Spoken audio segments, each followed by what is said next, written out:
The king who won his battles but lost his empire, Pyrrhus of Epirus, born in 319 BC into the Aeacid dynasty, didn't exactly have a typical childhood. His early years were overshadowed by the political turmoil in Epirus, a region grappling with the aftermath of Alexander the Great's empire fracturing. When Pyrrhus's father, Aeacides, met an untimely death, the young prince was catapulted into a world where survival hinged on more than just royal blood. Forced to flee his homeland, Pyrrhus found sanctuary in Alexandria, under the watchful eye of Ptolemy I, one of Alexander's former generals. This wasn't just a refuge, it was a crucible of learning and preparation.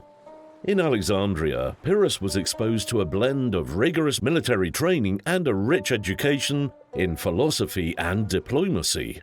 These formative years under Ptolemy's guidance equipped him with a unique set of skills, blending the sharp mind of a philosopher with the strategic acumen of a military tactician. In 306 BC, Pyrrhus returned to Epirus and ascended to the throne, sharing it with the usurper Neoptolemus. His early reign was marked by a relentless effort to consolidate power and stabilize his kingdom amidst a landscape of relentless political and military strife. Pyrrhus was as much a warrior on the battlefield as he was a shrewd diplomat in the courts. However, subterfuge secured him the throne when he invited Neoptolemus to dinner and had him assassinated. His ascension marked the beginning of a reign that would see Epirus navigate the treacherous waters of Hellenistic politics. As Pyrrhus of Epirus settled into his role as king, he aligned himself with Demetrius Poliorcetes and embarked on an invasion of Macedonia in 298 BC. Macedonia was a significant military power, with a well-trained army and a history of formidable military leaders, most famous of all, Alexander the Great himself. Pyrrhus, however, was undeterred. The campaign began with a series of maneuvers that showcased Pyrrhus's understanding of the terrain and his ability to adapt to changing circumstances.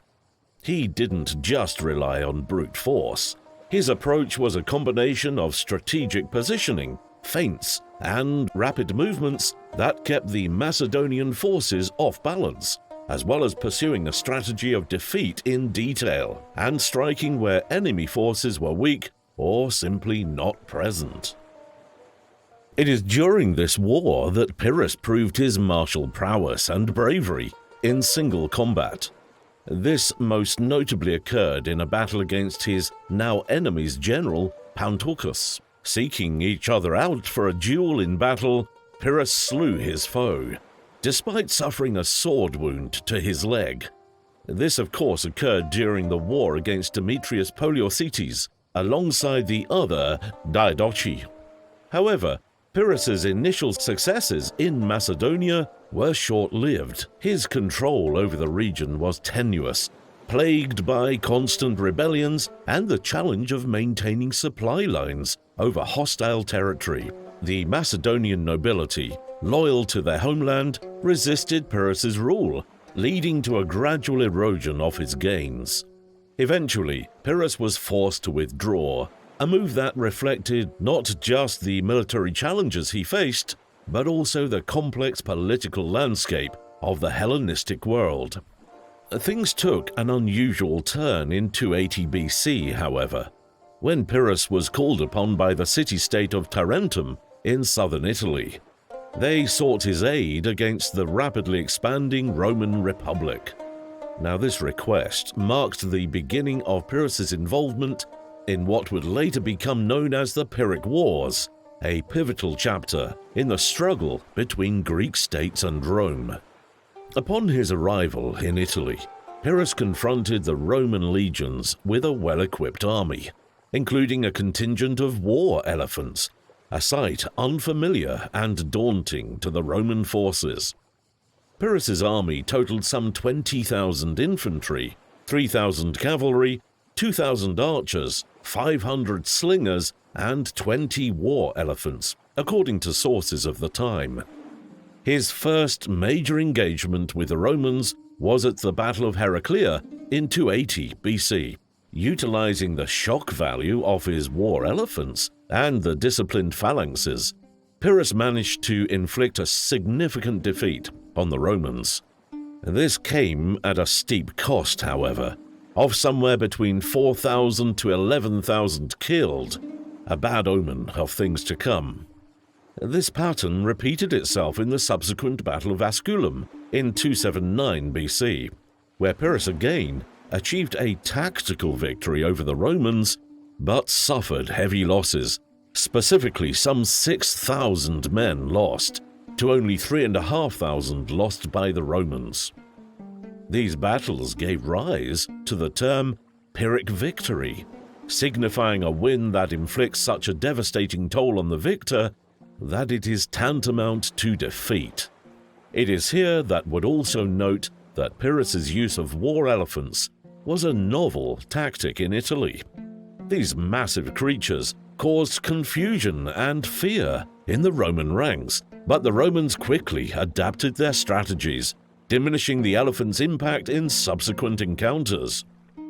The sound defeat at the later Battle of Beneventum, as well as strain on resources and manpower, forced Pyrrhus to reassess his position in Italy. Despite his initial successes, the continuous attrition and the ability to secure a decisive victory led him to conclude that continuing the campaign in Italy would be unsustainable. Ultimately, Pyrrhus's decision to withdraw from Italy had significant implications. It marked the end of a major Greek challenge to Roman dominance in the peninsula. In 278 BC, between the battles of Asculum and Beneventum, Pyrrhus, ever the opportunist, turned his gaze towards Sicily. This new theatre of war beckoned him with promises of glory and power. Sicily, embroiled in conflict with Carthage and internal strife, presented a ripe opportunity for Pyrrhus to expand his influence. Upon his arrival, Pyrrhus was greeted as a liberator by the Greek cities in Sicily, weary of Carthaginian dominance. He launched a series of campaigns against Carthage, capturing all Carthaginian holdings except for Lilybaeum in the western tip of Sicily. He envisioned a grander scheme, aiming to unite Sicily under his rule and use it as a springboard for further conquests in North Africa and other Mediterranean theatres.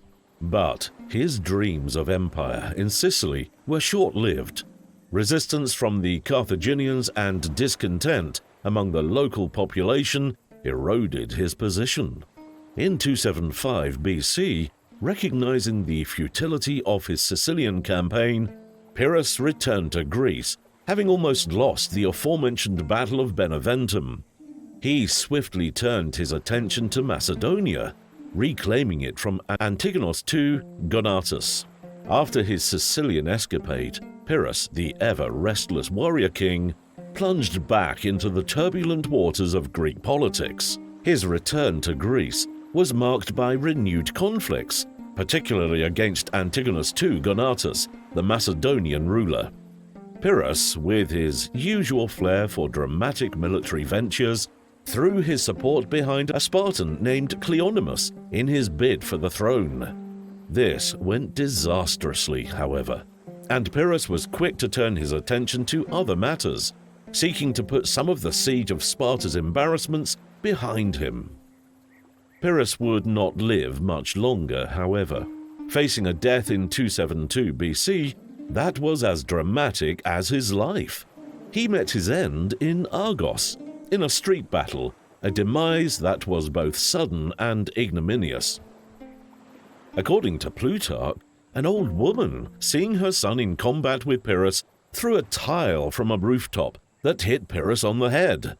This blow disoriented him, and he was then set upon by soldiers, including one named Zopyrus, who delivered the fatal strike. Reflecting on Pyrrhus's legacy, it's clear that his impact on military tactics was profound. particularly his innovative use of war elephants, as well as cementing the importance of cutting one's losses when necessary.